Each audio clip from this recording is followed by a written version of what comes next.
a feeling I think a lot of us are walking around with right now. Mm-hmm. It's this, this low-level hum of anxiety. You open up the news, and it just feels like the wheels are coming off the bus. It really does. It feels that way. We're seeing, institutional distrust, economic volatility. The climate is doing weird things. It's the polycrisis, as some people are calling it. The polycrisis, exactly. And usually, when we talk about the future in that context, our minds go straight to the Mad Max scenario. Oh, absolutely. The default setting. It's the default, right? Yeah. You picture fighting over the last jerry can of gasoline in the desert, society breaking down into these, tribes, total scarcity. That's just where our collective imagination goes right now. It is the default, and look, it's understandable why. But today, we're going to look at a stack of research that suggests something radically different. We're arguing that we aren't standing on the edge of a collapse, Okay. but maybe on the edge of a launch pad. A launch pad. So this is the Star Trek possibility. Right. The counter-narrative, the argument here is that the very things causing all this disruption, technology, AI, renewable energy, they aren't actually breaking us down. Right. They're breaking us through to a world of, radical abundance. A world where the whole concept of drudgery just disappears, where services are effectively free, and where poverty, as we know it, is engineered out of existence. Now, I have to be the skeptic here for a second. That sounds incredible. It sounds wonderful, but it also sounds a bit like a utopia. And we know that utopia literally means no place. It sounds too good to be true. It does. It sounds too good to be true. So our mission today isn't to just blindly hope for this. It's to really look at the mechanics. We're unpacking the work of, Silicon Valley veterans like Vinod Khosla, co-founder of Sun Microsystems, and Salim Ismail from Singularity University. Some heavy hitters. Heavy hitters. And we're layering in some pretty serious socioeconomic theory from people like Jeremy Rifkin and the Proudest framework. And the mechanism that ties all of this together, if we had to pick one central gear in this whole machine, is what we call zero marginal cost. Zero marginal cost. Okay. That is the buzzword of the day. But before we get into the heavy economics, let's just define the mission for this deep dive. We're exploring what's being called the deflationary singularity. That's a big term. It is. It basically means why things are about to get cheaper, better, and faster all at the same time. We want to dismantle the fear of job loss, which is, it's huge right now, and maybe reframe it as the rise of leisure and spirit. A very different framing. And, crucially, we want to look at how AI might act as a great equalizer for the poorest parts of the world. It's an optimistic path, for sure, but it is grounded in some very hard data. So let's start with the economics, because if you want to understand the future, you have to follow the money, or in this case, maybe the lack of money. Right. Let's unpack zero marginal cost. This is Jeremy Rifkin's baby, right? It is. And to understand it, we have to look at how capitalism is, supposed to work versus what's actually happening now. Okay. In a traditional market, you want to be efficient. You want to produce your widget cheaper than the guy down the street so you can lower your price and, capture the market. Right. Competition drives prices down. Yeah. That's Econ 101. Correct. But what Rifkin argues is that capitalism is actually, it's too successful at this. It becomes so efficient, driven by technology and automation, that the cost of producing one more unit of something, that's the marginal cost, eventually drops to near zero. Okay, let's ground this, because marginal cost is economist speak. Give me a real-world example so I can get my head around it. The best example, the one that Salim Ismail loves to use because we all live through it, is the music industry. Okay. Go back to, say, 1995. If you wanted the new album by your favorite band, what was the process? Oh, I remember it clearly. I'd get in my car, I'd drive to Tower Records or Sam Goody, I'd find the physical CD. It was wrapped in that impossible-to-open hard plastic. Chuckles. And I'd pay, $18 or $20? Exactly. Right. Now let's analyze that $20. Why was it $20? It wasn't just for the music. No. You were paying for the plastic disc. You were paying for the jewel case. You were paying the truck driver who drove it from the factory to the store. You were paying for the electricity in the store and the salary of the cashier. There was a high marginal cost to get that one specific unit into your hands. And there was scarcity. If the store sold out, I couldn't get it. I had to wait. Right. Scarcity was the defining feature. Then comes the internet. Then comes Napster. Great disruption. Napster illegally, of course, but it proved a crucial point. Once that music became a digital file, just a string of ones and zeros, what was the cost to make a copy and send it to you? Zero. Or, close enough to it. Just a tiny little bit of electricity for the download. Exactly. The marginal cost of the millionth copy was zero. And because the cost hit zero, the price eventually had to follow. Now we have Spotify. You pay a flat subscription, and you have access to virtually every song ever recorded. We moved from an economy of scarcity owning a physical object to an economy of abundance accessing a digital library. Perfectly put. Okay, I'm totally with you on the music. I get the bits economy. It's easy to copy a file. But, and here's where I always get stuck, we live in the physical world. The world of atoms. Right, the world of atoms. I can't download a sandwich. I can't live inside an MP3 file. How does zero marginal cost cross the bridge from the digital world to the physical world? That is the trillion-dollar question. That is the leap we are making right now. And the bridge is what we might call material intelligence. Material intelligence. Okay, unpack that. Think about it this way. Traditionally, how did we get energy? We dug coal out of the ground. That is a resource. You dig it up, you burn it, it's gone. Finite. It's finite. If you want more energy, you have to go dig more coal. That Yeah. has a high marginal cost. It's labor-intensive and resource-intensive. Right, it's a scarcity model. There's only so much coal in the mine. Exactly. But now look at solar. A solar panel is not a fuel, it's a technology. That's a key distinction. It's everything. A solar panel is a piece of hardware that just sits there and harvests a free, infinite resource sunlight. Once you pay for the hardware, that initial capital cost, the marginal cost of the electricity it produces for the next 25 years is effectively zero. The sun doesn't send you a bill. Precisely. And because solar is a technology, not a fuel, it follows a learning curve, a lot like Moore's law in computing. In the solar world, it's called Swanson's law. Swanson's law. I haven't heard of that one before. It's the observation that for every doubling of the cumulative shipped volume of solar modules, the price of those modules drops by about 20%. And this has held true for how long? For 40 years. Solar capacity has been doubling every 22 months for 4 decades. 40 years is a very long trend line. That's not just a blip on the radar. It's remarkably consistent. But here's the thing. Human beings, we are terrible at understanding exponential curves. We think linearly. Yeah, we do. We think, oh, solar got a little cheaper this year, so it'll get a little cheaper next year. But on a doubling curve, things just, they explode. The implication here is that in 5 to 10 years, energy generation becomes effectively free. Free energy. I wanted to just pause on that for a second because the implications of that are absolutely staggering. If energy is free, the cost of everything else has to crash because everything requires energy to make or to move. It's a domino effect. Salim Ismail lays this out brilliantly. If you have free energy, what's the first huge problem you can solve? Water. Desalination. Right. Right now, desalination, turning ocean water into drinking water, is super expensive because it takes a massive amount of energy to push that water through those membranes. Right. But if the energy is free... Then the water is free. Effectively, yes. You can run desalination plants 247. You can pump that water hundreds of miles inland. You can turn the desert green. And if you have free, clean water, what happens to public health? Well, waterborne diseases are one of the biggest killers in the developing world. You eliminate half of the world's infectious diseases almost immediately, just by providing clean water. So free energy leads to free water, which leads to massive improvements in health and agriculture. It all connects. And we are seeing this happen with companies right now. This isn't just theory anymore. There's a company in Texas called Fermi Energy. Yes, Fermi Energy. This is a great example of the market finally waking up to this. They went from from just incorporating the company to a $17 billion valuation. And how long? 10 months. 10 months. Yeah. That sounds like a bubble. That sounds crazy. It does sound like a bubble, but you have to look at what they're betting on. They are aiming to deliver gigawatts of power. The smart money sees that energy is the bottleneck for everything, especially for AI compute. Yeah. If you solve energy, you solve intelligence. If you solve intelligence, you solve production. This leads us right to that term you mentioned, the deflationary singularity. Vinod Khosla talks about this a lot.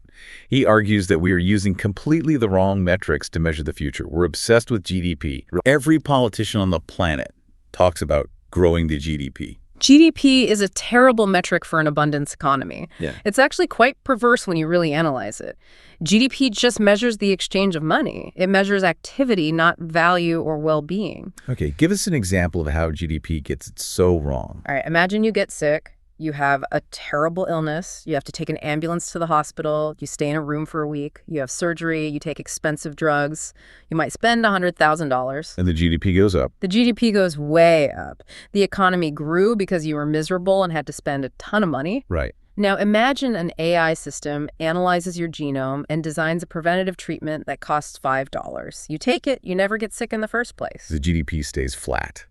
Or it even shrinks because the hospital loses a customer. Exactly. If AI cures cancer, GDP drops. No more chemo, no more hospital beds, no more radiation therapy industry. The economy shrinks on paper.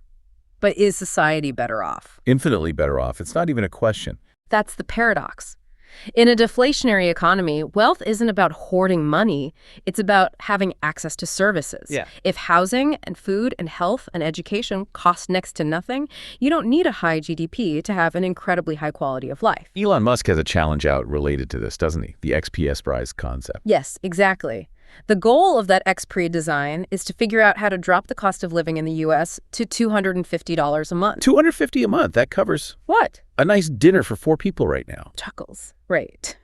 But in this vision, it covers everything. Housing, food, health, education, the whole shebang. How is that even possible? Well, the theory is that if automation and robotics can drive the cost of labor to zero and renewables drive the cost of energy to zero, then the cost of goods and services has to follow. It's a chain reaction. If you can live like a king for $250 a month, then poverty as we know it simply ceases to exist. That is a massive, massive claim. And I know some listeners are thinking, okay, that's great for the U.S. maybe. We have the infrastructure. But what about the rest of the world? What about the billions of people living in genuine poverty right now? Is this just going to be another playground for the rich? And that is where this gets really, really inspiring. This is where we have to talk about AI as the great equalizer. Vinod Khosla is incredibly passionate about this, specifically regarding India and the global south. Khosla has this vision that AI is actually going to do more for the poor than it does for the rich, which is, I mean, it's totally counterintuitive. It is. Usually technology benefits the rich first. The rich got the first iPhones. The rich got the first broadband internet. That's the historical trend, absolutely. But think about the gap in expertise. If you are a billionaire in Silicon Valley, you have access to the absolute best doctors in the world. You can hire private tutors for your kids. You have the best legal advice on retainer. Right. You have a whole team of experts. Now, picture a farm worker in a remote village in India. Let's call him Arjun. If Arjun gets sick, he might wait for days to see a doctor who is overworked, underpaid, and maybe not even a specialist. If his kids go to school, the teacher might not even show up, or the teacher might not be very good. The gap in expertise between the billionaire and Arjun is enormous. So how on earth does AI close that gap? Because AI expertise is becoming free and ubiquitous. Khosla argues that in the very near future, and we're talking before 2030, Arjun will have access to an AI oncologist or an AI tutor on his cheap smartphone that is better than the human doctor the billionaire is seeing in Palo Alto today. Oh, whoa.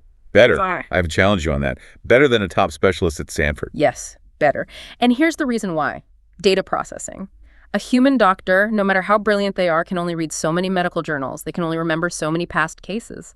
An AI can read every medical paper published in every language every single day. It has perfect recall. It has perfect recall and perfect synthesis of that information. Let's just look at the accuracy numbers that are coming out. Currently, the average diagnostic accuracy of a human doctor is about 74%. 74. That's, honestly, that's lower than I would hope. That means 1 in 4 diagnoses is either wrong or incomplete. It's just human. We have biases, we get tired, we have bad days. Now, if you give that doctor an AI assistant to check their work, the accuracy goes up to about 76%. A little bump. A marginal improvement. But, and this is the kicker, if you use the AI alone, the accuracy hits 88%. The AI by itself is significantly better than the human. But hold on a second. Medicine isn't just a math problem. There's empathy, there's the human touch. It's holding someone's hand. Of course. If I get a cancer diagnosis, I don't want a chatbot telling me I have 6 months to live. No. I want a human being. Are we ignoring the care in healthcare here? That is the most common and, frankly, the most valid fear. But let's look at the reality of the care most people actually get today. If you're in a crowded clinic in rural India, or even a busy ER in New York, are you really getting a lot of hand-holding? No. You get 7 minutes, a stressed-out doctor looking at a clipboard, and then a massive bill. Exactly. Khosla's argument is that by offloading the diagnostics, the heavy cognitive lifting to the AI, you get a much better medical result. And strangely enough, people might actually find the AI more comfortable to talk to. Why is that?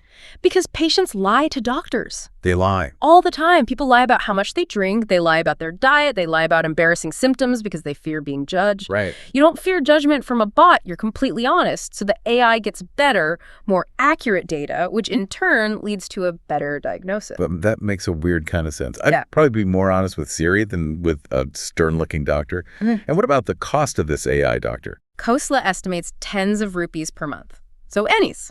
Effectively free. And it's not just diagnosis, it's personalization. What do you mean? The cost of genomic sequencing reading your entire DNA to know exactly which drugs will work for you and which won't has dropped from about $1 million a few decades ago to around $200 today. Wow. Soon, it will be negligible. So the AI will design drugs and treatments specifically for your unique biome, for your DNA. It's the democratization of expertise. It's taking what was once incredibly scarce expert knowledge and making it abundant. Let's pivot to education, because that's the other huge pillar of poverty. Education is perhaps the most critical piece of this entire puzzle. The current classroom model is broken. It's an antique. It was designed in the Industrial Revolution to create compliant factory workers. Yeah, and it teaches to the lowest common denominator. That's the perfect way to put it. All right, the teacher has 30 kids in a room. They can't stop for the one kid who doesn't get it, and they can't speed up for the kid who is bored out of their mind. So they just aim for the middle, and pretty much everyone loses. Exactly. But an AI tutor adapts. It knows exactly what you know and what you don't. Imagine that same kid, Arjun's daughter. If she's struggling with a math problem today, the AI can detect, oh, you're stuck because you actually missed a foundational concept 3 months ago. And it can go back and fix that gap. It goes back, it reteaches that one specific concept in a way she understands, and then it brings her forward. It's hyper-personalized. They've found that a child can learn in 1 hour with a good AI tutor what takes 5 hours in a traditional classroom. 5 times more efficient. It's that efficient. And language isn't a barrier anymore. This was a fascinating point in the research. Khosla gave this example of an AI speaking a language called Khasi. Yes, Khasi. It's a language spoken by only a few thousand people in Meghalaya, a state in northeast India. Usually, if you speak a minority language like that, you're locked out of the global economy of ideas. You have to learn English or Hindi to get ahead. But the AI changes that whole dynamic. The AI can speak Khasi fluently. It can take a lecture on quantum physics from MIT, translate it instantly, and teach it to a child in a remote tribal village in her own mother tongue, using cultural references that she understands. That is a revolution. It really is. It unlocks the potential of billions of minds that are currently being wasted. But infrastructure matters. You can't just drop an app into a village and hope it all works out. You need the rails for this to run on. And this is where Khosla talks about the UPI model in India. India has a huge, huge advantage here. They built the Unified Payments Interface, or UPI. It's a digital public good. Can you explain that for our listeners who aren't familiar with the Indian tech stack? What is it? Sure. Think about how you pay for things here. If you use a Visa or MasterCard, the credit card company takes a cut, maybe 3%. It's essentially a private tax on the entire economy. Right. In India, the government built a digital layer, a public utility, where bank-to-bank transfers are instant and free. So no middleman tax. Zero. It processed billions and billions of transactions last year. The proposal now is to do the same thing for health and education. Build a UPI for health and a UPI for education. So a public infrastructure that allows all these different AI services to just plug in at zero cost. Exactly. A level playing field for innovation. So we have this vision where the cost of living plummets, expertise becomes free, and the poorest people on Earth get access to world-class services. But we have to talk about the elephant in the room. Work. Work. Yeah. Jobs. If robots and AI are doing the diagnostics and the teaching, and eventually with humanoid robots, all the physical labor, what do humans do? Our entire identity is wrapped up in our jobs. What do you do is the first question we ask someone at a party. This is the hardest psychological shift we have to make. It really is. We are terrified of a world without work because we equate work with survival and with dignity. Work is worship, as they say. But we really need to look at the history of that idea. Bertrand Russell, the philosopher, wrote this famous essay back in 1932 called In Praise of Idleness. Right. And he argued that the idea that work is a virtue is actually a morality of slaves. A morality of slaves. That's a heavy phrase. It's a very heavy phrase. But his point was that it was a device used by power holders, aristocrats, factory owners to keep the masses busy and producing for the masters. If the workers are busy thinking that toiling is holy, they won't have time to think, to question, to rebel. So he was arguing that civilized living actually demands leisure. It demands leisure. It demands time to think, to create, to be with one another. So we are moving from a world of work is worship to what? Work is play, or work is creation. There's a socioeconomic theory called PROUT. It stands for progressive utilization theory, that maps this out as a kind of evolutionary path for society. It says humanity moves through three main stages: physicality, then intellectuality, and finally, spirituality. Okay, break those down. What does that progression look like in the real world? Well, for thousands of years, we were in the physical phase. Agriculture, manual labor, drudgery. Your value was your muscle power. Then the Industrial Revolution kicked in. And then the information age, that's the intellectual phase, cognitive labor, office work, spreadsheets, coding. But now, machines are taking over both. They are stronger than us, and now they are becoming smarter than us in many ways. So if machines are doing the heavy lifting and the heavy thinking, the only place left for humans to go is up. Up. Into spirituality, neo-humanism. The goal of society shifts away from mere production and towards the expansion of the mind and spirit. We free humans to do the things machines can't do. Which is what? Exactly what can't they do? Salim Ismail has a great line about this. He says, if AI does the calculus, kids can climb trees and weave baskets. Chuckles. Okay, that sounds a little bit regressive. Are we all going back to weaving baskets? He means it metaphorically, of course. He means reconnecting with the physical world, with nature, with art, with deep human connection. Things that require what you might call experiential labor rather than commodity labor. Explain that distinction. Commodity labor versus experiential labor. Okay, so commodity labor is what you are paid for. It has an exchange value.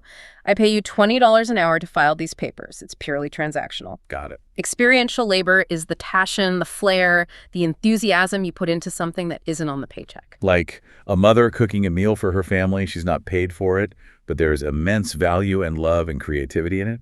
Or a musician just playing a song in a park for the pure joy of it.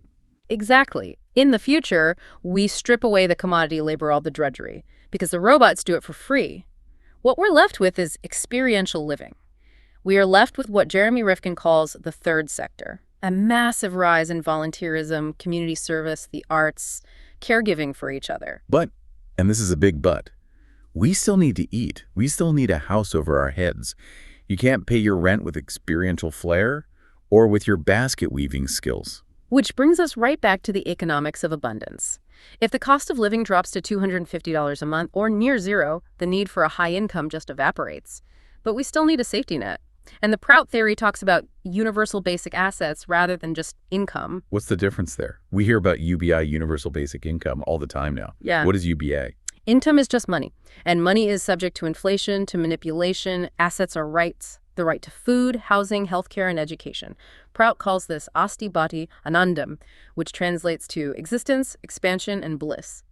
That sounds lovely, but how does it work in practice? It means that society guarantees the basket of goods needed for existence, all the survival basics, so that the individual is then free to pursue expansion, which is intellectual growth, and bliss, which is spiritual growth. So the floor is guaranteed for everyone. The floor is guaranteed by automation. And this ties into things like food sovereignty as well. If we have free energy and local vertical farming, we don't need to rely on these fragile global supply chains anymore. A community can produce all of its own food locally at near zero marginal cost. It creates resilience. You aren't dependent on a job at a factory that might close down just so you can buy food that was shipped from halfway across the world. Exactly. You are sustained by your local automated infrastructure. You got it. It decentralizes survival itself. Okay, this vision is, Yeah. it's incredible. A world where we are truly free to be human. But getting from here, where we are all stressed out, overworked, worried about bills, to there, that's the scary part, that transition gap. Mo Gadot and Salim Ismail called this the messy decade. Just a decade. That sounds optimistic. A decade of intense transition, And it's going to be messy because of what they call the immune system. The immune system. I love this analogy. Walk us through it. Okay, so just like your body has an immune system that attacks any foreign invaders, society has an immune system that attacks disruption. And it happens at 3 different levels. First, there's the individual immune system. That's our lizard brain, the amygdala. The lizard brain. We are hardwired to fear the unknown. It's the tiger in the bushes reflex. When we see AI, our brain screams danger, threat, unknown. We react with fear. Ban the robots. They're coming for our jobs. Exactly. Then you have the organizational immune system. Companies are built for efficiency and predictability, not for radical change. If you try to disrupt a big corporation from the inside, the antibodies, the middle managers, the entrenched policies will find a way to kill the new idea to protect the status quo. And finally, the big one. The institutional immune system. This is the government, the regulators, the big established bodies. You have a great example about the Vatican. Chuckles. Yes, Salim Ismail actually did some consulting work for the Vatican. He was talking to them about the future, and he brought up life extension technology. He asked the Pope's advisors, how are you going to sell heaven if people stop dying? That is a legitimate theological crisis. If your core product is the afterlife and you take away death, you lose your entire market. It is. And the reaction was, well, let's just say, was very defensive. But we see this everywhere. Texas initially banning telemedicine because the doctor lobby fought it tooth and nail. Banks fighting crypto and DeFi. The old world always fights to stay alive. And this is where the politics gets really dangerous. Because if the transition is too painful for people, if they lose their jobs and they don't see the benefits of abundance yet, they will elect Luddites. They will elect politicians who promise to ban the technology to stop the future. They will vote for the safety of the past over the promise of progress. And that's the real risk. And there's a geopolitical angle to this as well. The sources we looked at contrast China and India. It's a fascinating comparison. China is run largely by engineers. They can enforce AI adoption from the top down. They don't have to worry about the voters at the bottom in the same way democracy does. They can just say, we're doing this now. But India is a democracy. It's messy. It's chaotic. It is. But India has this huge, young, digital native demographic. The argument is that if democracies like India don't figure out how to care for their people during this transition, how to distribute the benefits of AI through things like the UPI, they will lose the race. They have to navigate the messy politics of the messy decades. So we have the technology, we have the economics, but the real bottleneck is policy. And trust. How do we trust these new systems? We talk about decentralized abundance, but how do we manage it without some central dictator? This leads us to the technology of trust. This leads us to blockchain. Now, I know some listeners tune out the second they hear the word blockchain because they just think of crypto bros and scams. Right. But we are talking about the underlying computer science here. We need to strip away all the hype and talk about the Byzantine generals problem. Right. This is the core computer science problem that blockchain actually solves. You mentioned this earlier, and it sounds like a history lesson. Break that down for the 5-year-old inside of me. Chuckles. Okay, imagine you and I and 10 other people are all sharing a Google spreadsheet. We all have editing rights. We are trying to track who owns what. Chaos. Absolute chaos. Complete chaos. Anyone can delete a row, change a number, steal money from someone else, and we wouldn't really know who did it or how to fix it. So traditionally in society, we fix this problem by hiring an admin. A bank. A government. A bank, a government, a lawyer. We pay them to lock the spreadsheet and only let us make changes if we ask nicely and show our ID. And we pay them a fee for every single change. And we have to trust that the admin isn't corrupt themselves. Exactly. The Byzantine generals problem is basically, how can we all share that spreadsheet, make changes, and trust that all the numbers are correct without having to hire that admin, without the middleman? And Bitcoin was the first thing to prove you can do that. Bitcoin was the first practical solution. It proved you can solve that problem mathematically. It allows you to send a trusted message or value to someone else without needing a middleman. And once you solve that problem, you don't just disrupt banks, you disrupt anything that is based on keeping a list. Land titles, voting records, fishing licenses, university degrees. Exactly. Governments are, for the most part, just record keepers. If you can move those records onto a secure, decentralized blockchain, you can replace the expensive admin, the bureaucracy, with free, open source code. So you can literally decentralize the functions of government. You can drop the cost of government services by 10 times. Salim Ismail actually tried to give a talk on this very topic to the Republican National Leadership Conference. The talk was titled, How to Drop the Cost of Government 10x in 10 Years. That sounds like a Republican's dream. Small government, efficient spending. You would think, but they rejected the talk. Why on earth would they do that? Because they realized that to do it, they would have to change people. They would have to change the system itself. Even the small government party has an immune system that protects the status quo. Bureaucracies, at the end of the day, want to survive. It's deeply ironic. But looking forward, if we do solve this trust issue, we see the rise of what are being called agents. AI agents, millions of them, doing microtransactions on the blockchain. This is how the autonomous car works in the future. You don't own the car, you just access it. The car itself is an agent. Walk me through that transaction. How does that work? Okay, so the car picks you up. It has its own digital wallet. You pay it, say, 20 cents a mile directly via the blockchain. It drives you to your destination. When it needs energy, it pulls into a charging station and pays for its own electricity. When it needs repairs, it pays the mechanic. It is an autonomous economic entity. So we shift entirely from a model of ownership to a model of access. I don't need to own a $40,000 hunk of metal that just sits in my driveway 95% of the time. I just access mobility whenever I need it. Exactly, and that drops the cost of living even further. It's another domino that falls. Okay, so we've covered the economics, the technology, the politics. We've painted this incredible picture of a world that is radically cheaper and more efficient. But I want to end by talking about us, the listener, the individual. If this world is actually coming, this world of radical change, what happens inside our own heads? How do we prepare for this? Khosla talks about this concept of human agency. He basically divides the world into two types of people.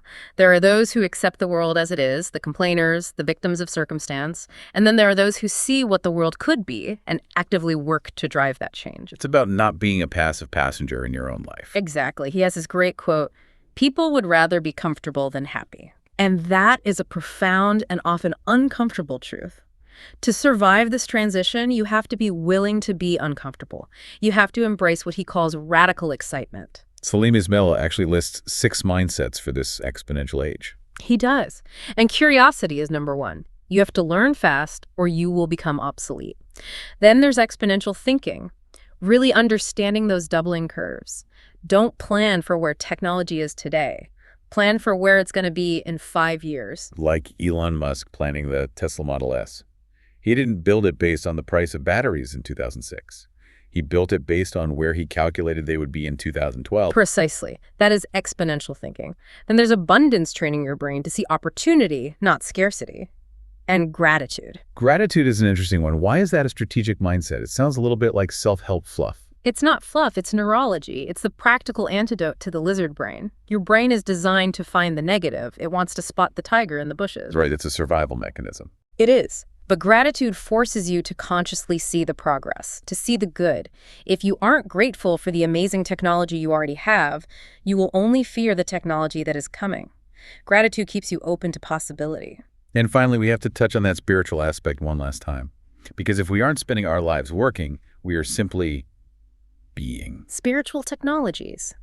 As AI masters the world of doing, humans must master the world of being. We're going to see a massive boom in things like meditation, martial arts, psychedelics, and the exploration of the inner world. There's a saying from the PROUT framework about this. Spirituality without intellectuality is dogma. Intellectuality without spirituality is matter-centered. It's about balance. We have spent the last few centuries mastering the world of matter-building stuff. Now we have machines to do that for us. The next great frontier is mastering consciousness. So let's bring this all together. We've painted a picture of a Star Trek future.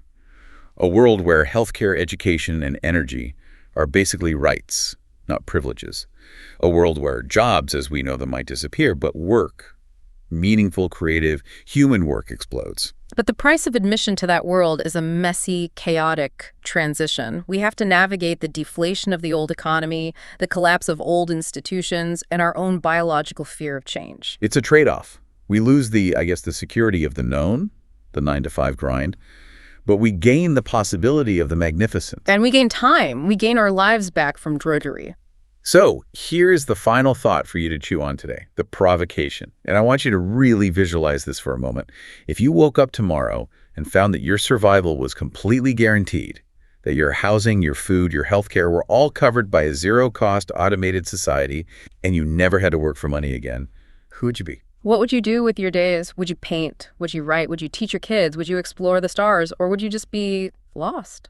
Are you ready to transition from a scarcity mindset, which is all about protecting what you have, to an abundance mindset, which is all about creating what's possible? That is the question of our century. Keep the agency, everyone. The future is what we make it. Thanks for diving deep with us. See you in the future.